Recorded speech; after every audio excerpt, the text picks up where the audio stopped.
Welcome everybody to this video about how to make a galabeya.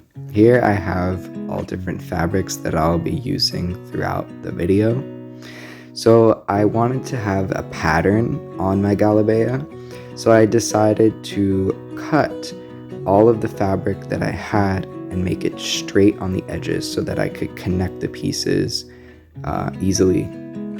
So you'll see me folding off pieces, folding them so that I can cut them very easily and that they're all symmetrical. And you'll see how the pattern comes out later. As you're going to see, the pattern is blue, orange, blue, orange, blue, and it is the perfect measurement of my arm span. I fold the outside of the fabric, the good side, onto the inside, so the good side of the orange and the good side of the blue faces each other, and I stitch it together with a straight stitch. My sewing machine doesn't have a foot by the needle, so I just kind of guide it through with my hands, which you would do normally, but I have to pay a little bit extra attention. That's why I constantly stop to make sure that the fabric is aligned.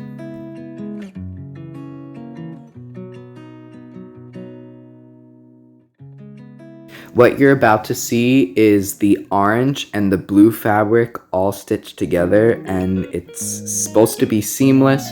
It's supposed to look like it was one fabric because you would normally make a galabeya out of just one fabric or one color, but I liked adding more color. So you could just observe the nice orange and blue together, which orange and blue are opposite colors, so it really makes it pop. And the inside, which is the quote-unquote bad side, is the side that is hidden. So nobody's gonna see that. That's like on the inside of the clothing. Now I fold it over and I wanna make sure that the ends are even. So you see how that was uneven? I wanna make it even. Now I'm just observing how it falls on the mannequin. This is a female mannequin, but it's all I have, so I'm just gonna look at that. And I take this fabric and I fold it exactly in the center, so that's the center corner, and then I cut diagonally and I get the neckline. This is the neckline that came out. It was a little too big for my preference, but it was already cut, so I had to go with it. And what I decided to do is do a zigzag stitch on the edge of the fabric, and I do that all around the neck, and it kind of adds like a nice collar effect. You'll see later on what I do to fix the collar.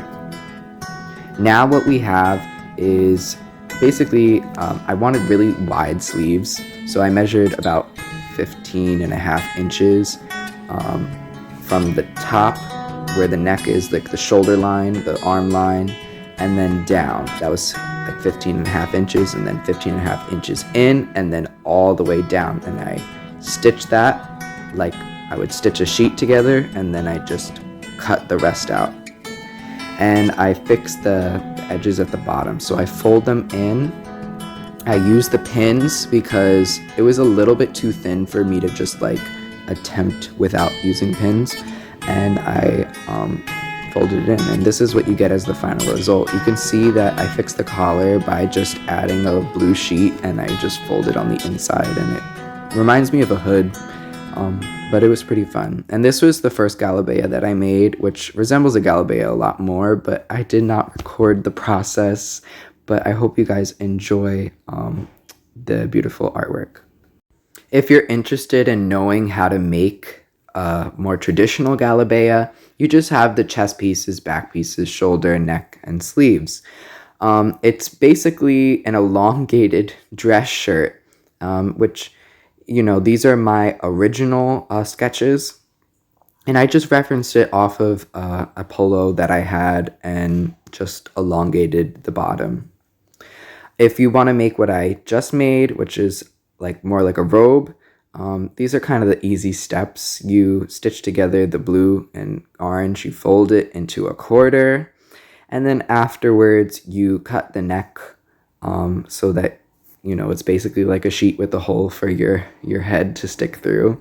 Then you would fold it in half, you would open it up, and you would cut out the excess pieces that don't include the arms and the torso, and you would stitch it together, and then you could just wear it.